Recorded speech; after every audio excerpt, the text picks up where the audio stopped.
Ibu, para saudari dan saudara, ada beberapa permohonan untuk Eucharistia pagi hari ini terkait dengan peristiwa hari ini juga Minggu panggilan, dan juga hari ini konon katanya orang Indonesia memperingati Hari Kartini. Maka saya juga mau menyampaikan catatan tentang Hari Kartini.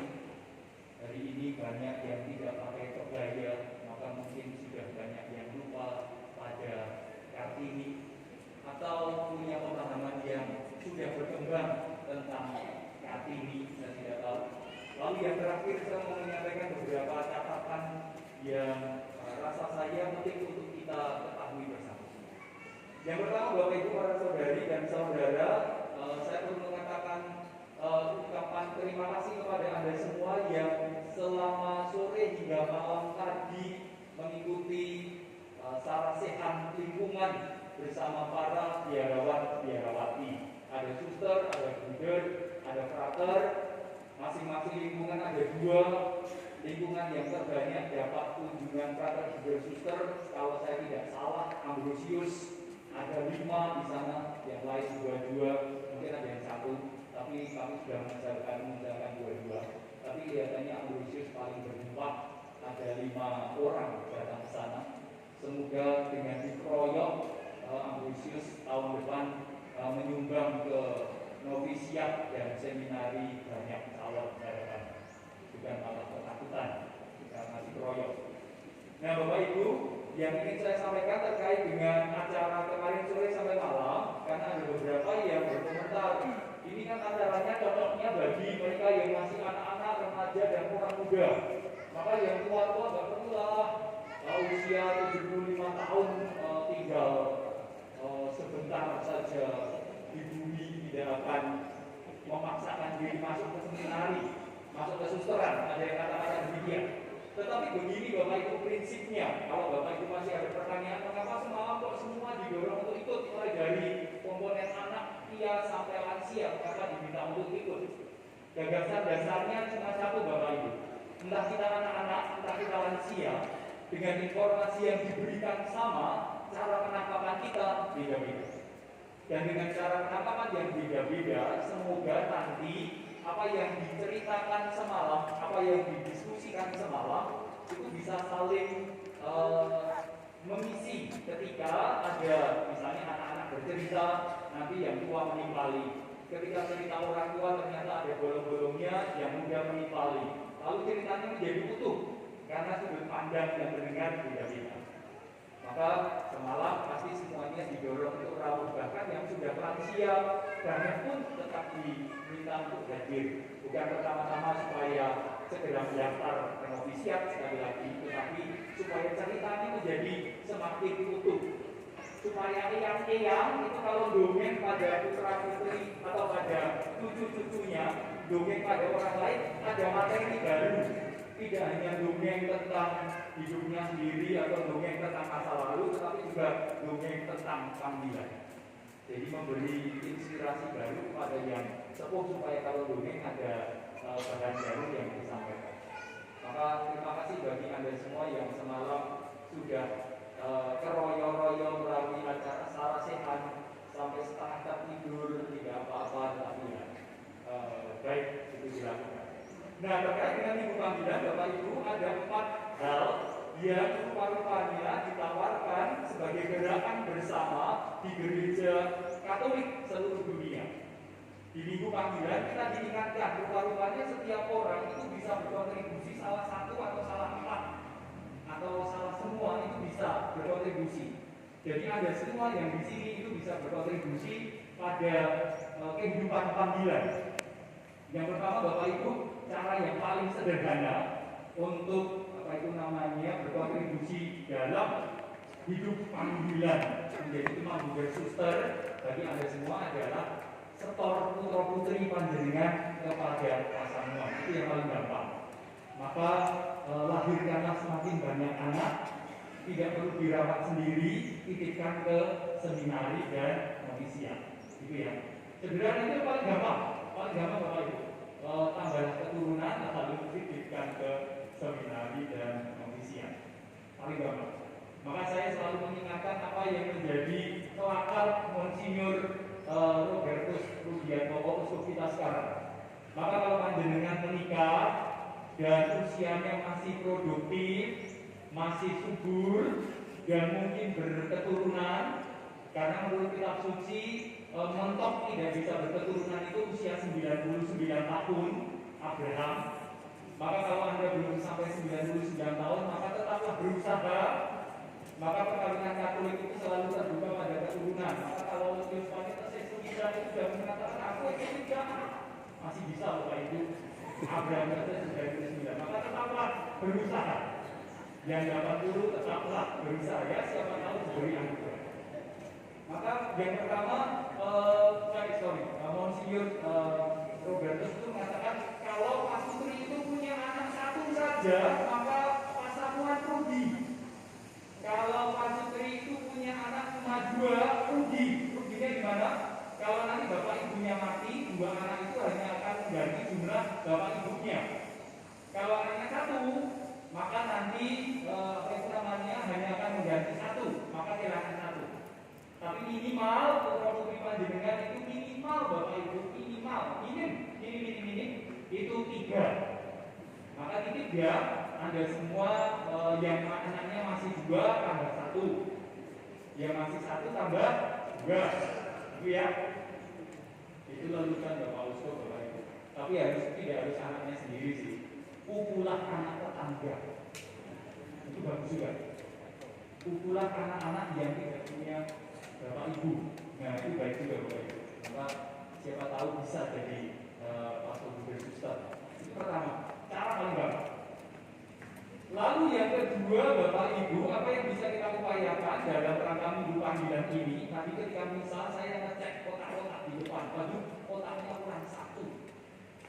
Apa yang bisa dilakukan untuk turut mendukung pembinaan pastor buber suster, calon pastor buber suster? Rupanya dengan cara memberi bantuan pembiayaan pendidikan calon pastor buber suster.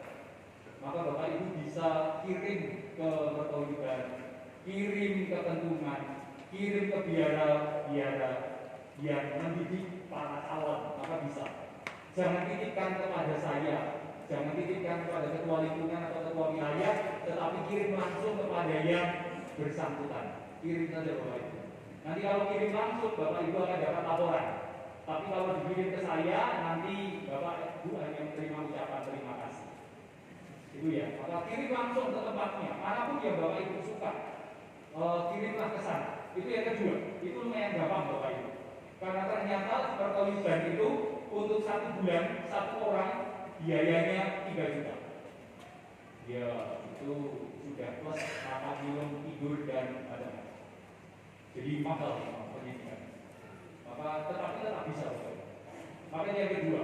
Lalu berikutnya yang lebih mudah lagi bapak ibu, sembahyanglah. Nah, maka sembahyanglah untuk tambahnya calon imam, buber dan suster. Sembahyangnya bagaimana? Mungkin ada yang bertanya begitu Pak. Di puji syukur ada Bapak. Tapi sayangnya sudah banyak yang tidak punya puji syukur. Mungkin puji syukurnya sudah jadi gandel yang lain. Tapi di sini Bapak Ibu puji syukur itu ada macam-macam doa untuk para calon imam, buber, suster. Maka mulai halaman nomor 181, doa untuk para petugas gereja. Sembahyanglah Bapak Ibu. Tiap kali sembahyanglah. Lebih-lebih sembahyang karena ini di dekat orang yang punya anak bayi. Sembahyanglah. Siapa tahu risih yang menggendong, lalu anaknya segera dikirim ke seminar karena risih. Jangan berdoa sendiri, tapi berdoalah di samping mereka yang punya anak-anak. 182 puji syukur, doa untuk panggilan pelayan jemaat. Ada Bapak Ibu, maka ada perlu kreasi sendiri, baca saja. Tapi sekali lagi baca di samping yang punya anak. Itu ya, baca di samping yang sedang studi di seminari untuk ini. Supaya kalau memutuskan untuk keluar masih kepikiran. Daripada nanti kalau keluar diomelin terus, ya, maka tetap bertahan di dalam. 183 doa untuk calon imam. 184 184 doa untuk para imam. Tapi kok tidak ada doa untuk para suster ya? Sorry ya suster, bikinlah doa sendiri lalu titip kepada puji syukur supaya dimasukkan. Karena ternyata puji syukur tidak cukup adil Bapak Ibu. Tidak ada doa untuk calon guru dan suster. Maka nanti silahkan menciptakan sendiri lalu dimasukkan di sini. Itu yang ketiga, paling sederhana berdoalah untuk bertambahnya panggilan imam, guru, dan suster. Saya hari ini tidak bicara secara khusus tentang keluarga karena momennya panggilan. Itu lalu yang keempat, Bapak Ibu, apa yang perlu kita upayakan sebagai orang yang beriman? Nah, sebagai orang beriman Kristiani, yang keempat yang perlu kita lakukan yang sederhana juga, acara-acara seperti semalam. Maka akan berulang-ulang saya katakan kepada kita semua, kalau kita punya putra-putri, punya anak-anak kecil, sekali lagi Bapak Ibu dan berulang kali akan saya sampaikan, jangan lupa untuk setiap kali merencanakan acara rekreasi bersama dengan mereka. Rekreasinya kemana? Tidak ke Gembira Kota, tidak ke Dubai, tidak ke Driwi, tidak ke Baron. Rekreasinya kemana? Mertoyudan. Nah, itu rekreasi Bapak Ibu. Rekreasinya kemana? Seminar tinggi. Rekreasinya kemana? Biara suseran. PRR digulani, MTB digulani, itu tempat rekreasi Bapak Ibu. Maka ajaklah anak-anak ke sana. Siapa tahu nanti mereka punya pengalaman sama seperti saya. Setiap kali rekreasi ke Jogja dari Salatiga, via pergi ke Mertoyudan hanya untuk pipis. Dan Bapak Ibu sudah tahu setiap tahun saya ceritakan itu. Dan akhirnya gara-gara pipis itu saya terikat dengan Mertoyudan. Siapa tahu Bapak Ibu, maka Bapak Ibu kalau rekreasi ke Wioro, rekreasi ke seminari atau rusia, jangan lupa buang air kecil. Siapa tahu cinta Anda terikat di sana. Itu sederhana Bapak Ibu, 4 hal yang bisa dilakukan oleh setiap orang Katolik untuk mendukung panggilan senantiasa mekar dalam gereja Katolik. Bisa pilih salah satu, bisa 4-4-nya juga Bapak Ibu bisa dilakukan bersama atau sendiri-sendiri. Itu 4. Ada nih untuk aksi panggilan. Untuk minggu panggilan kita diingatkan supaya akhirnya kita punya kontribusi. Tidak harus 4-4-nya, tetapi bisa salah satu, tetapi juga bisa 4-4-nya sekalian. Itu yang pertama. Lalu yang kedua, Bapak Ibu, para saudari dan saudara, hari ini hari Kartini. Nah, saya mau mengucapkan selamat bagi mereka yang merasa keturunan Kartini, atau mereka yang merasa haknya diperjuangkan oleh ibu kita Kartini. Nanti ada yang masuk Kartini. Baik. Nih, Sabtu kemarin sudah ada acara yang heboh Bapak Ibu. Sebagai bukti kesetiaan pada Kartini, lansia dan ibu-ibu yang senang seragamnya kebaya. Lalu saya bertanya kepada salah seorang ibu, sejak kapan kebaya menjadi seragam olahraga? Wah, ini emansipasi ya, penampilan sana sini kebaya senang. Tapi oke lah. Nah, terkait dengan hari Kartini, Bapak Ibu, saya ingin menyampaikan satu catatan saja. Dalam gagasan perayaan Kartini, kita senantiasa mendengar kata emansipasi. Dan mungkin juga banyak yang tidak lagi merekam itu ya Bapak Ibu, apalagi anak-anak. Nah, emansipasi ternyata Bapak Ibu ada gagasan yang sedikit meleset dan keliru terkait dengan gagasan emansipasi. Yang kita ketahui pada umumnya terkait dengan emansipasi, biasanya orang akan mengatakan apa sih emansipasi itu kesetaraan gitu ya. Tetapi ternyata emansipasi itu tidak ada urusan dengan kesetaraan. Kalau Bapak Ibu cek di searching engine internet Anda masing-masing, kalau ada yang bawa HP silahkan dicari, daripada itu mati gamer, silahkan dicari. Emansipasi itu arti dasarnya ternyata merdeka Bapak Ibu. Tapi kalau arti aslinya itu ternyata memerdekakan orang dari aturan-aturan. Nah, itu persoalannya Bapak Ibu, itu persoalan yang meleset ya. Karena emansipasi berarti membebaskan orang dari aturan-aturan yang mengikat. Maka gagasannya agak keliru kalau dipahami orang secara langsung. Mengapa? Emansipasi berarti saya bebas dari aturan-aturan. Nggak peduli lagi pada yang lain-lainnya. Enggak. Maka saya ingin mengatakan ada mindsetnya. Tetapi kalau kita membuka kamus, ternyata emansipasi itu artinya juga dua hal yang agak bertolak belakang. Yang pertama, membebaskan dari aturan, tetapi arti yang berikutnya untuk menundukkan kepada aturan yang baik. Maka emansipasi hari ini, dari kelas ini kita diingatkan kembali bebas dari satu hal, tetapi dengan demikian kita ditundukkan pada hal-hal yang lain. Maka itu sama seperti bacaan Injil hari ini, para saudari dan saudara, Bapak Ibu, kita diajak untuk menundukkan diri. Maka dalam konteks itu, maka kira-kira dari Kartini itu relevan untuk bacaan Injil hari ini. Kita diajak untuk membebaskan diri dari aturan-aturan saya sendiri. Tetapi kemudian diajak untuk menundukkan diri saya pada aturan-aturan gembala yang baik. Maka kita diajak untuk tunduk pada aturan-aturan yang disampaikan oleh Kristus kepada kita. Itu emansipasi.